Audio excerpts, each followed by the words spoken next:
Okay guys, so samahan niyo ako ngayon magluto ng aking lunch. Chideng, ito yung lulutuin natin. With sotanghon.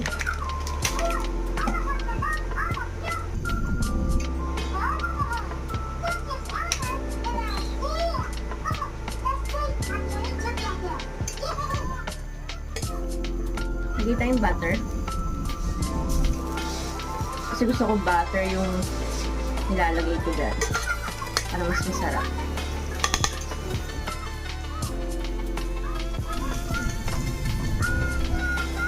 Then, isa tayo ng bawang sibuyas.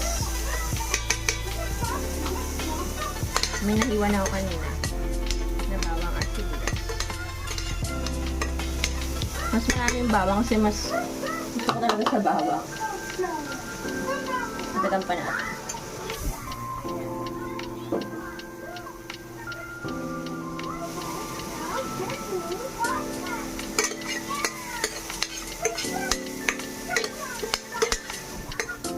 Mabilisan lang tong luto natin kasi yan lang naman siya. Dilatap salagyan lang naman natin ng mahiwagang sotanghon.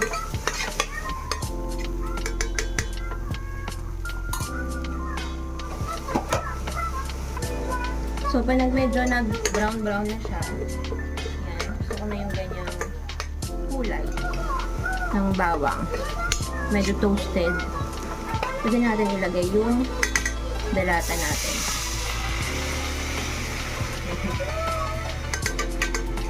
May audience pa ako. Ayaw lumabas nung ano eh.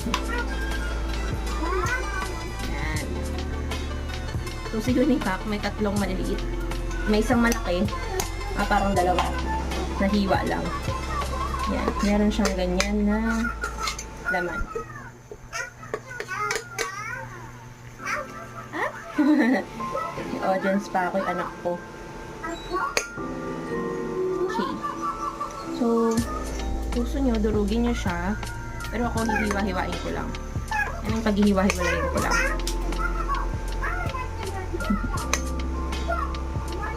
Yan. Para medyo maging karne-karne siya kumain. Karne siya dudurugin. Yan.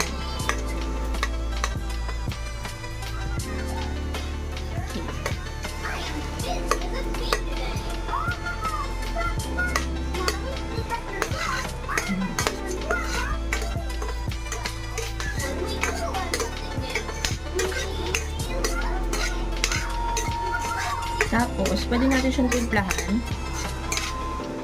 Pero mamaya na lang siguro. Lagyan natin ng onting tubig. Banlawan lang natin tong yan. Delata. Para yung mga natitira pa dun sa loob, ma-wash out lang. At masama pa yung flavor dito.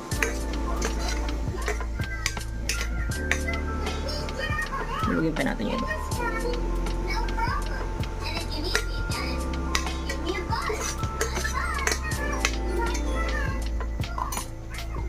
Lagyan lang natin ng paminta.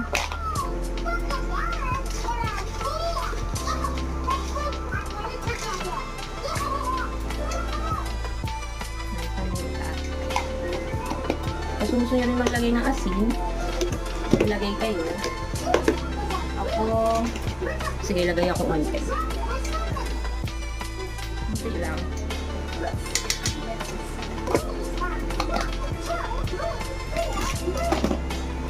Tapos syempre, halo-halo. Yung sotanghon pala, binabad ko lang sa tubig pa para medyo lumambot bago ko siya ihalo dito. Kasi onti lang yung tubig natin dito.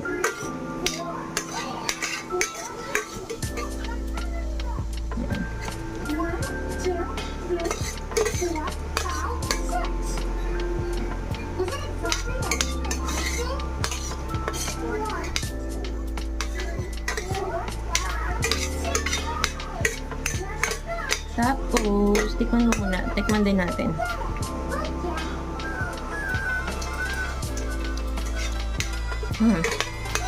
Okay.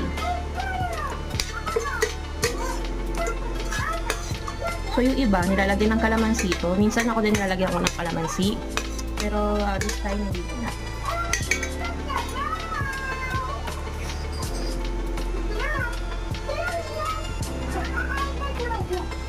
So, suggestion ko lang, mas maganda kung yung sotanghon is nakababad na ng mga siguro 15 minutes sa warm water or lukewarm, mga ganun. Kung ganito yung gagawin nyo. So, ako saglit ko lang siya, sa tap water lang din. So, sana lumambot. So, lagyan na natin siya.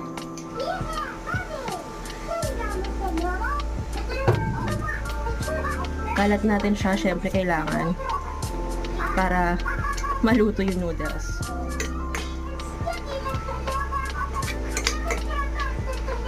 Yan.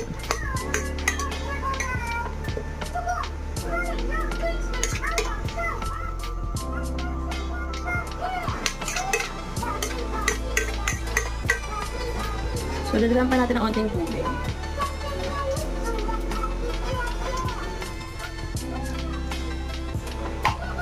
So, mamaya timplahan na lang ulit natin.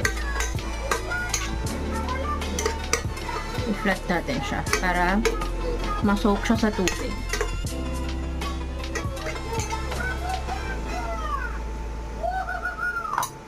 Then, takpan natin para maluto.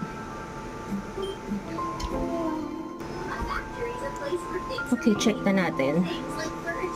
O, diba? Medyo natuyot na siya.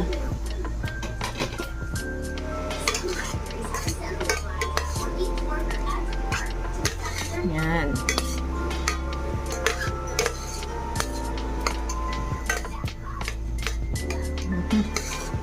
Bango.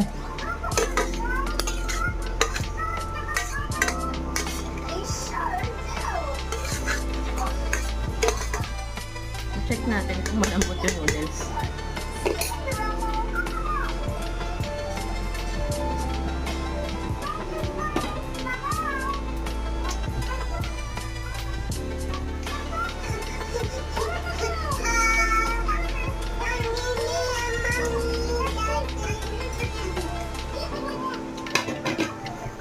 Okay. Malambot yung noodles. So, nalambot naman siya. Tapos, may last touch tayo. Lalagyan natin ng chili flakes. Pampagan. Bango.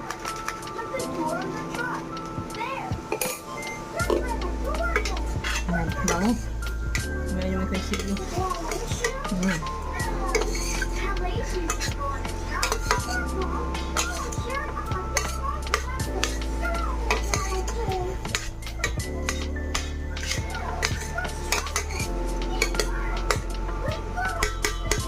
All done. So ako, sa pagluluto ko, dito ko pinakahirap talaga yung sa pagpa-plating. Hindi ako marunong mag-plating. So, bear with me na lang, ha? Opo, anak. Wait lang. Opo.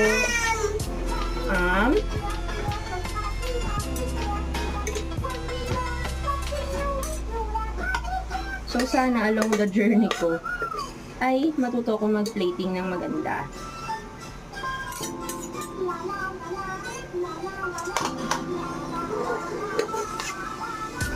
Turong natin.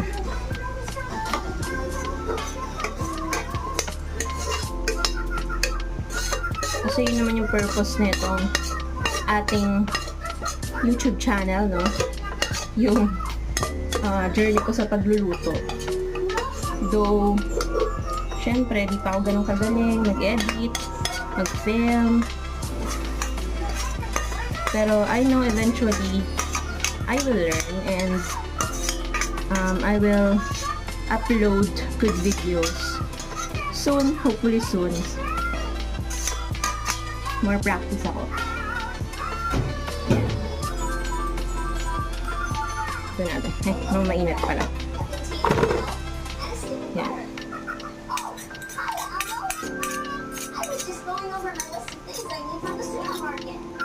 So, for me, masarap siya. So, ayan siya. For me, masarap siya. Kasi favorite ko yung mackerel. Tapos, pwede ko sa mga noodles. Ganyan. So, I don't know if it looks good. But in my eyes and in my tummy, ang sarap niya.